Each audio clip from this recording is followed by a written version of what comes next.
Entonces, hagámoslo. Listo. Ah, 3, 2, listo. 1. Bueno, Bueno, Valeria, Lucas, comunidad, comunidad. ¿cómo van todos? ¿Cómo están? ¿Cómo Oye, estás? segundo capítulo ya, segundo capítulo. Esto va rápido, esto va Está rápido. rápido. Empezamos y no se va a acabar nunca este proyecto. Entonces, bueno, bienvenidos hoy a la mesa. Bienvenidos un día más, un capítulo más. ¿Cómo estás? ¿Cómo te ha ido, Lucas? Bien, bien, feliz. Mucho fútbol, viendo mucho fútbol ahorita. Ese mundial me tiene como loco, pero bueno. Me imagino, me imagino. Pero bueno, no. Muy feliz porque está cogiendo mucho rumbo nuestro proyecto y tenemos un nuevo tema para la mesa hoy. ¿Qué tema quieres traer a la mesa?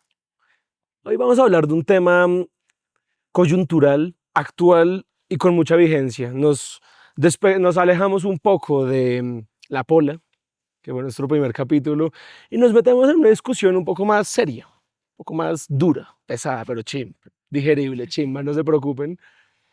Vamos a hablar un poco sobre democracia, sobre medios de comunicación, sobre toma de decisión y sobre cómo la política y la democracia están dirigiéndose y están teniendo un rumbo mucho más virtual de lo que se pensó en un inicio. Entonces vamos a hablar sobre todo ahorita con la reciente elección de Abelardo aquí en Colombia. Creo que es muy interesante hablar de esto y de la trascendencia e importancia que tiene entender el rol de las redes y de los medios en la toma de decisión de nosotros como personas con decisiones propias. Entonces vamos a discutir eso y vamos a ver qué sale. Sí, ver cómo todo esto influye entre sí, otros factores que hay que tomar en cuenta, comunicación, política, democracia. Puro tema bueno, puro Puro tema de tema bueno. politólogo. Pero tú sabías que la opinión pública no existe. Eso dice Bourdieu, Eso dice Bourdieu. este sociólogo francés muy clásico, poco aburrido la verdad, pero tiene su buena base. Y tiene un artículo que fue el artículo que utilizamos pues para inspirarnos para este capítulo. Y es que pues se llama así, la opinión pública no existe. Básicamente lo que dice es que de una democracia donde se busca la igualdad de representación y de opinión para los ciudadanos, existen unas desigualdades sociales lógicas que hay en toda la sociedad que promueven y que crean unas desigualdades de información. Por ende, la democracia se entiende de diferentes ángulos, depende del entorno donde estás. Entonces arranca con esta tesis y nos pareció muy interesante porque pues al final hablamos de democracia y que es algo igualitario para todos y tenemos los mismos derechos y la misma capacidad de recibir la información, pero eso varía radicalmente los contextos, las formas de consumir y eso hace que los criterios al momento de elegir un candidato o de tomar decisiones democráticas se influya mucho y se vea muy afectado por eso. Sí, algo que también es importante de recalcar como sobre el artículo de Bourdieu es que él también toma muy en cuenta la coyuntura política y que muchas veces se hacen preguntas en encuestas de opinión que responden a un tema de ese momento. Entonces, tal vez no es para saber tu opinión en general como ciudadano que vota o lo que sea, o que tiene una opinión política, sino que también todo está muy, como son preguntas que tal vez están muy dirigidas hacia cierto tipo de respuestas, hacia cierto tipo como de debate que se está teniendo en ese momento. Entonces, no es tu opinión como tal, sino es como el tipo de información que quieren sacar en ese contexto específico, Vivimos en una mentira, tal vez. tal vez. ¿Quién sabe? En Bourdieu lo dijo hace en 50 años y hasta ahora nos damos cuenta. Los franceses siempre se creen lo máximo. Pero sí, totalmente de acuerdo. O sea, es un tema, es una realidad, sobre todo en este mundo virtual tan tremendamente dependiente del consumo masivo de las redes, uno no se da cuenta. Por ejemplo, en América Latina, yo hice una pequeña investigación y encontré muchos autores que hablan sobre el rol de los medios de comunicación en América Latina, en pues, una región con unas desigualdades gigantescas y que por eso mismo esas desigualdades se reproducen y se evidencian en el actuar de la democracia de los países pues en cuestión, en este caso los latinoamericanos. Las redes, Twitter, Instagram, TikTok, Facebook, WhatsApp, las cadenas de WhatsApp tienen ejercen tienen un poder sobre nuestra toma de decisión gigantesco, nos deja influenciar. Todas las redes, todos los contenidos tienen una narrativa, tienen un propósito. no solo es informar por informar, no, yo no creo eso. Yo siempre creo, muy de acuerdo con muchos autores, que se los podría mencionar, pero ahorita esto no es una academia, pero sí mencionan mucho eso y mencionan cómo nos influye en nuestra toma de decisiones y cómo, por ejemplo, muchos candidatos se aprovechan de esas estrategias mediáticas virtuales para ganar votos, para moverse más en áreas donde hace 20 años no se podía llegar. Entonces es muy interesante cómo ahorita yo creo que la democracia pasa mucho por las calles y en la plaza, como históricamente ha sido, pero pasa mucho por el mundo virtual. Yo creo que todo se está mandando a que la democracia estemos hablando hoy en día de democracias virtuales. Sí, con lo que tú dices me hace pensar en como tres cosas. Lo primero es todo el concepto también de las emociones en política, ¿no? Y que también eso se maneja mucho pues en redes. Eh, hay una socióloga que justo habla del manejo del miedo, del asco y como el resentimiento en el populismo, Ah, mira tú. Elementos clave, diría. elementos clave. Y como, porque ella también parte de este principio de que la democracia, o sea, la democracia también parte de que nosotros somos personas racionales y que si vamos a estar expuestos a diferentes tipos de argumentos o de narrativas, vamos a tomar decisiones según nuestros intereses y según lo que creamos que es más racional. Y si la política también empieza a basarse en emociones y en este tipo de narrativas, que no solamente, que también, esa es la segunda cosa que quería decir, que no solamente influye mucho los medios de comunicación, pero también mucho la forma en la que se hace la política hoy en día, como como hacen campaña los partidos, como las élites políticas, el tipo de comunicación que manejan, en la que también pues, se usa mucho estas emociones, que también terminan llevando a una polarización, que es el tercer tema al que quería llegar, que todo esto pues nos damos cuenta que sí genera más polarización. Total, muchísima. Radicalmente, diría.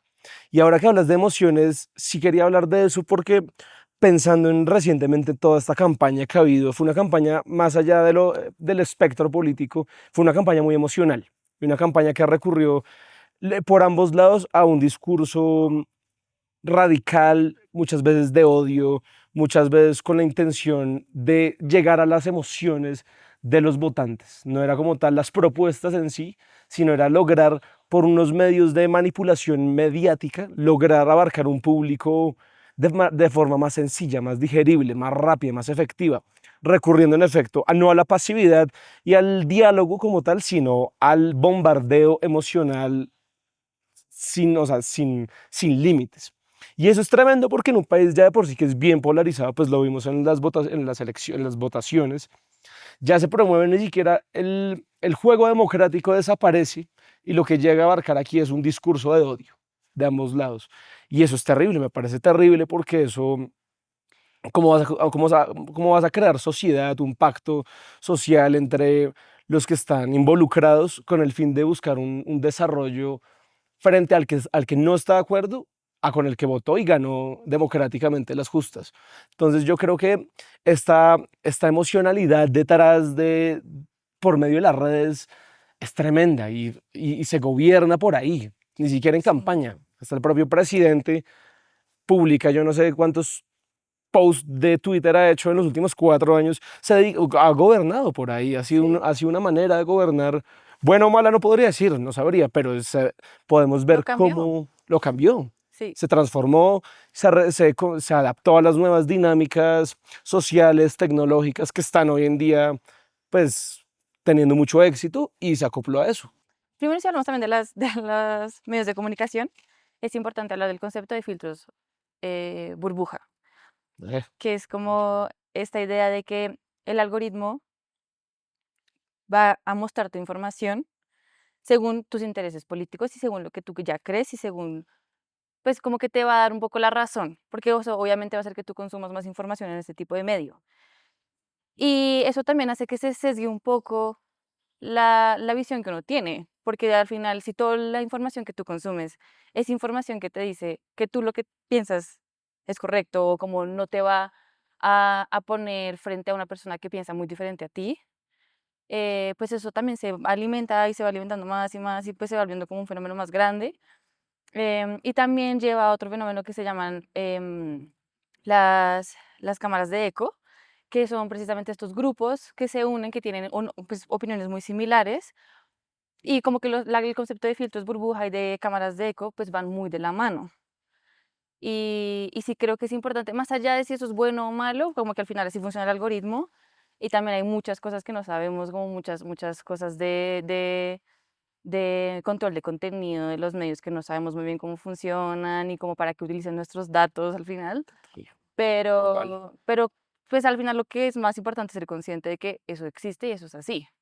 Totalmente de acuerdo. Y llegar a esa conciencia no me parece fácil en todo caso, porque uno cree dentro de todo que tiene una libertad completa en el mundo virtual y que uno puede ser y hacer, pero pues lo que estamos tratando de mostrar aquí es que no, que hay unas intenciones detrás del contenido que uno consume, que en muchos casos, como dices, se hacen unos grupos de apoyo. Por ejemplo, Facebook es gigantesco.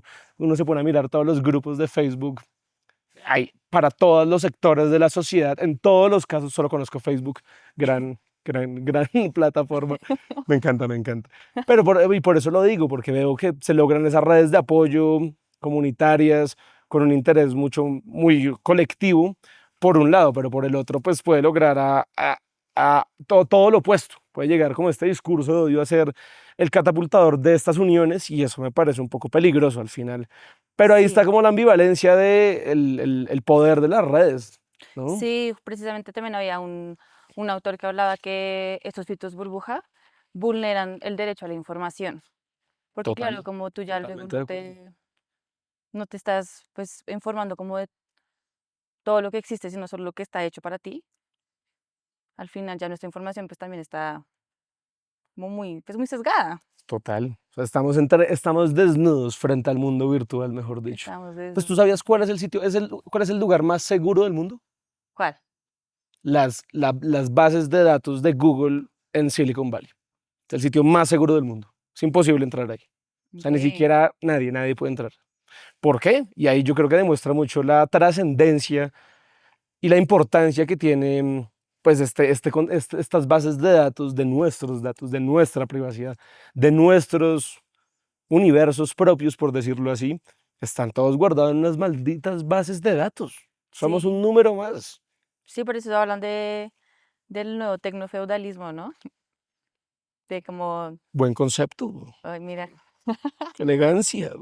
sí, el tecnofeudalismo, como de este Total, concepto de que los dueños de la data pues van a ser los nuevos como señores feudales, totalmente de acuerdo. porque pues al final la data es información y la información es poder.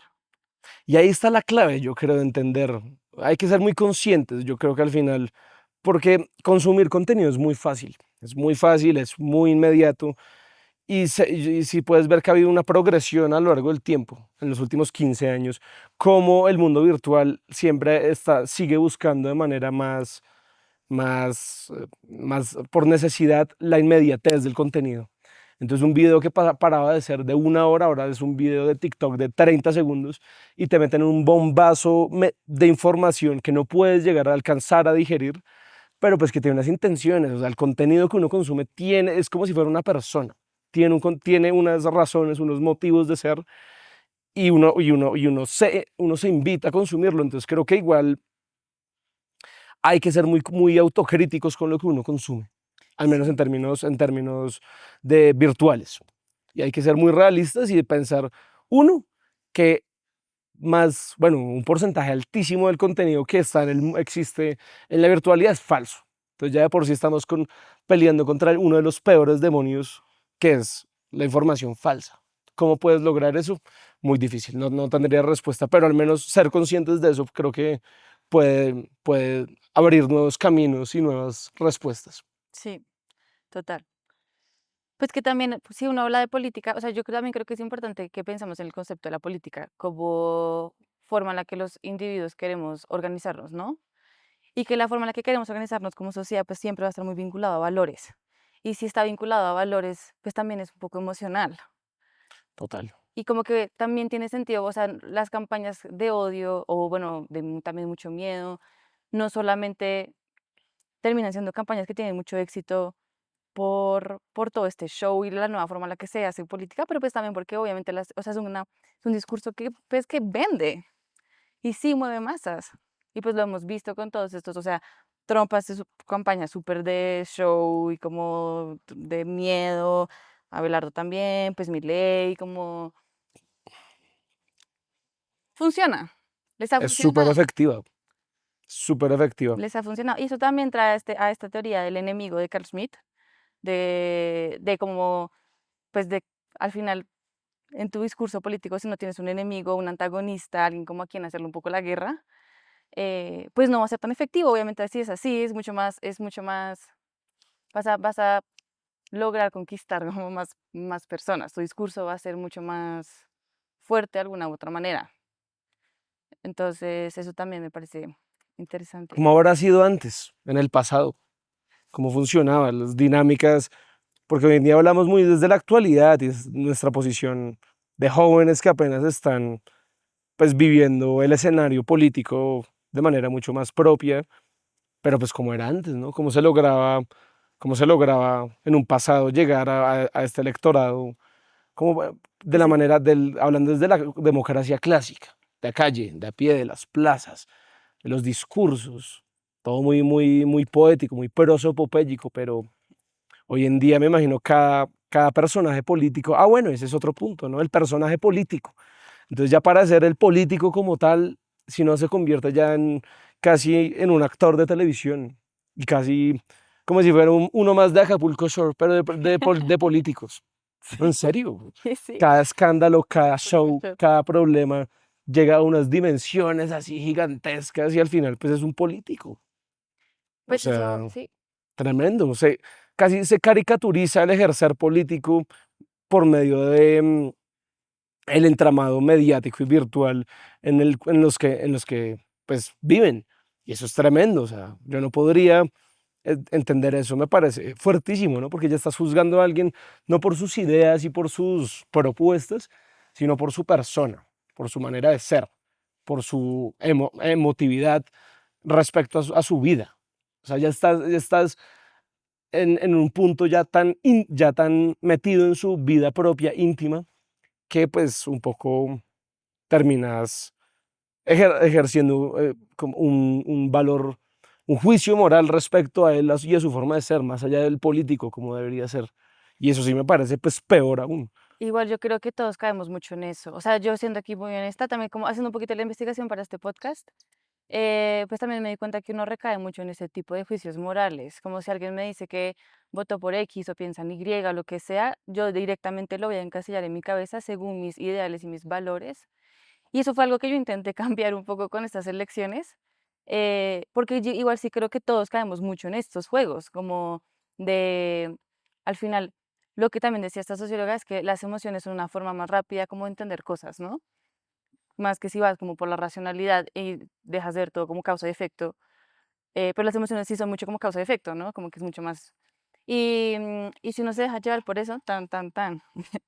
Y si no se deja llevar por eso, pues uno sí recae mucho como en dejar de escuchar a una persona cuando te está dando como un argumento que va muy en contra de lo que tú crees y solo estás pensando en cómo le hago, cómo puedo contrarrestar su argumento, cómo puedo mostrarle que no tiene la razón. Como que uno sí cae mucho en ese tipo de formas de reaccionar a cuando te dicen algo que no tiene nada que ver con lo que tú crees. O también, por ejemplo, cuando consumía información, si yo creía mucho en algo y consumía una información que decía que esa persona en verdad había cometido, no sé, algún delito o lo que sea, recuerdo como sentir cierto rechazo hacia ello, como de como creer que no era verdad. Y eso también me parece muy fuerte, como en verdad hasta qué punto uno tiene tan interiorizado ciertas cosas y cree tanto en algo que le cuesta darse cuenta de que tal vez no tienes la razón o como tal vez en verdad, ¿sí me entiendes? Total. ¿Dónde quedó el diálogo, la discusión, los argumentos? Dios mío, ¿dónde quedó eso? Ahora se busca solo tener la razón, mejor dicho, casarse con una idea y no permitir el diálogo detrás y abrirse a perspectivas. O sea, es muy fácil decirlo, lógicamente, pero Sí, total. igual yo creo que es un ejercicio importante el que hiciste ahorita en esta campaña de tratar de cambiar eso y de recurrir a a nuevas formas y maneras de acercarse a los argumentos y al contenido que uno consume, pero con un ojo más crítico. Y yo creo que eso es un poco la invitación del día de hoy, ¿no? Total. Con los pájaros cantando. Ojalá se oigan los pájaros. Divino. pero con eso y ay, divino, perdón, no, me fui con los pájaros. Pero no, la invitación es a ser mucho más críticos con lo que consumimos y Sí, entender las nuevas lógicas, entender que, digamos que las redes no es que destruyen la democracia, no, en lo absoluto, pero sí la reconfiguran. Y al sí, reconfigurarlas, también el juego. cambian en las reglas de juego Sí, y más allá de jugarlas mejor o peor, hay que ser conscientes de ese cambio. sí. Y eso también me parece importante traer a la mesa el concepto, bueno, el de sesgo cognitivo. Bueno, que es que hay hay un sociólogo francés también Mucho francés por acá. que habla de los sesgos cognitivos y también como uno se autohabilita o deshabilita de participar o hablar de política. Porque nosotros ahorita estamos hablando de gente que pues tiene opiniones políticas, pero ¿qué pasa con la gente que en verdad esa política o no le gusta Que es interesarse en mucha, nada de esto? Que es muchísima gente, muchísima gente. millones. Sí, y precisamente era este concepto como de si tú crees que no eres suficientemente legítimo para hablar de política, vas a hacer como lo posible para alejarte de este tipo de información, ¿no? Como que te vas a autodeshabilitar de este espacio, que al final pues también es muy importante porque recae, o sea, la política recae en todo. Es, Todo acto es político, dicen. sí. Discutible, pero sí, total. Todo igual tiene una carga política de fondo y es duro, o sea, igual no es abarcante en su totalidad. Siempre va a haber estos millones de personas alejadas que está bien, eso no me parece que esté mal. Yo creo que creería que en una democracia tiene que haber todo tipo de personajes, pues muy metidos y también muy salidos de este juego, lo cual me parece muy lógico y recurrente, pero sí es interesante ver la transformación. Me quedaría también con ese progreso, con esa, no, no progreso, con ese desarrollo y evolución que ha habido respecto a cómo se entiende una democracia y a cómo se entiende el rol de la política en la sociedad. Entonces, me parece clave eso, dejar eso también claro y no, invitar a reconsumir sus redes, mejor dicho, es una invitación desde la mesa, los invitamos, pero no, y a seguir viendo qué evoluciones, a qué evolución llega, a qué transformaciones logra, logra, logra tener este proceso democrático tan complejo y antiguo que es, y bueno, esperar a ver a dónde nos llega este camino, dónde, este mundo, perdón. Es para que nos lleva. A ver, ¿quieres hacer lo mismo del capítulo anterior y dar cosas con las que te quedas? Hacer Me otra encanta. cosa. No, no, no. Esa dinámica está buena. Dale. O, yo diría no, como más autocrítico con el contenido que uno consume, entender que en la democracia ya no pasa solo por las calles y en las plazas, sino que está muy ligada al mundo virtual, al universo virtual. Entender que en esto mismo se consiguen grupos de apoyo, pero también se promueven discursos de odio, comunidades, se crea comunidad, pero se, mm, se, mm, se promueve también se recurre mucho a la emocionalidad para responder a los argumentos. Y yo creo que igual algo cliché, pero importante es que la academia y la literatura sí nos habla mucho de esto y por eso hay que leer. Hay que leer, entonces al final, detrás de todo esto tenemos también nuestra pequeña investigación al respecto y nos apoyamos de muchos autores Dejamos y la, mucha literatura dejamos la biografía para que la lean, no se les olvide, en lean, comentarios. es importante. Me quedaría con eso. ¿Tú con qué te quedas? Yo me quedo con el rol de las emociones en forma de hacer, como la forma de hacer política.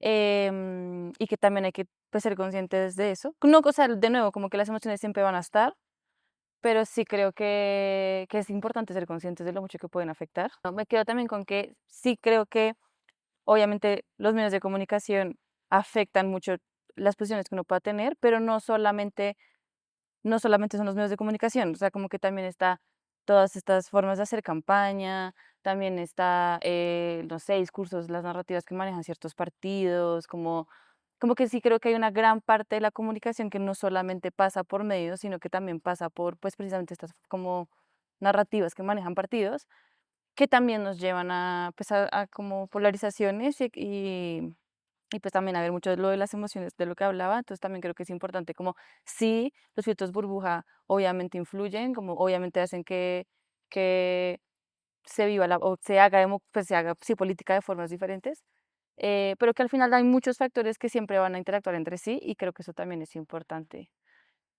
Y lo último, abrir también muchos espacios de diálogo. Creo que es importante hablar más de política y como no hablar de política desde el yo tengo la razón, tú no sabes nada, sino como de genuinamente tú por qué crees lo que crees y hablemoslo.